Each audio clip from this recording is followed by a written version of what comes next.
Dialogue 5, Wrestling Within. I am a sinner, imperfect and filled with inconsistent expressions. I am a wretch, filled with bitterness and despair. I am a serpent of fire, filled with wrath and indignation. I am a man of the middle path. Mercy and severity wrestle for control of my spirit.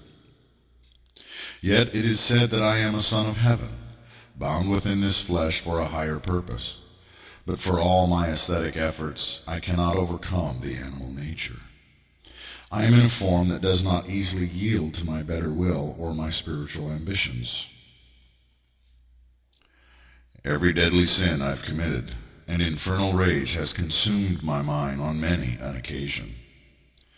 The ways of the world and of men has moved me at times to a zeal for their destruction. Yet it is my own imperfection that vexes my soul with the most aggravation.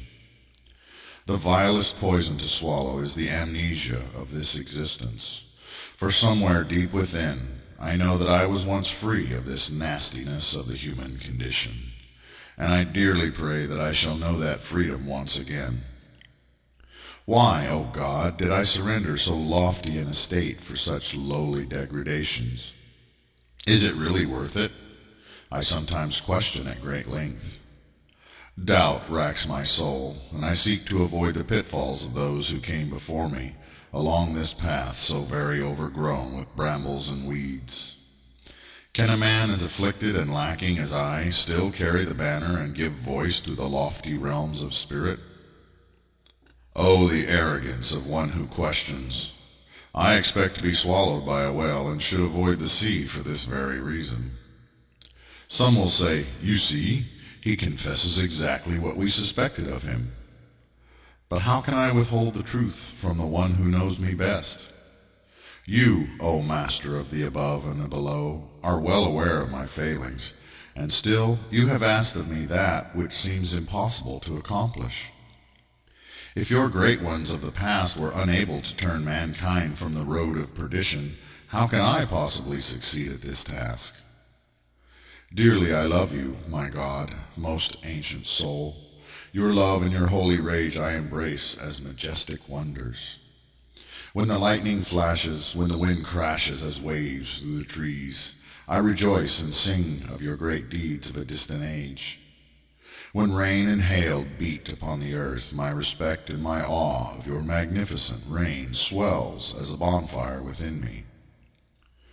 As the sun sets over the holy mountain, where your altar stands alone and hidden from the insolence of men, I find myself mourning for a life that I cannot recall, and missing a time and a place that, as a man, I have never known. When my beloved bride snuggles close in the cool of the night, it is you I thank for her, and see within that serene face a microcosm of your steadfast ways. I praise you in whispers for every companion, as if each is but a reflection of your unerring friendship and faithfulness towards me.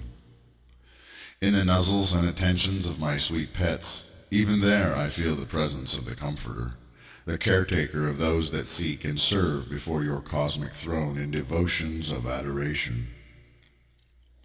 In a song I heard you speak to me this day, O God, who is the spring of my very being. And in the smile of a stranger I knew that you were there, smiling at me with the lips of another. In the chatter of birds was perceived the murmur of a voice, and in the din of the world a woman was whispering secrets, even as a reporter unwittingly declared the works of your angelic hands. My rage you soothe with the touch of a healing maiden. My roaring heart you calm as Jesus on the Sea of Galilee. My fears you banish with the radiance of your constant love, which is like the illumination of dawn, driving away the nightmares of my troubled inner being. None can win my allegiance away from you, O God, my light, for your hand is always near and grasping mine. What mortal has a love as consistent and imperishable, while asking so very little for so vast an investment and such an amazing level of patience? You are the giver, and take only what is freely given, and whatever is given to you is returned eternal. Our love is what you most seek, and you weep for every soul that is lost to implosion. They know not the pain of your lonely search, and understand not that your will is for the good of all things. Maybe they simply do not care, or perhaps they are too selfish to consider such matters seriously. Thank you, dear Spirit, dearest soul, for you have become all love and every beloved one. In your undiluted presence have I wept, knowing that it was but a glimpse beyond the veil, and have laughed at the indescribable ecstasy of agape's rapture, knowing it awaits me beyond the last breath within the prison of physical existence. Yet a single caress from your wings has made life in the shadows of this reality all the more dim and wearisome in comparison. And blessed are those who are ignorant, lest they lose the will to continue along this road of disillusionment. Amen and amen.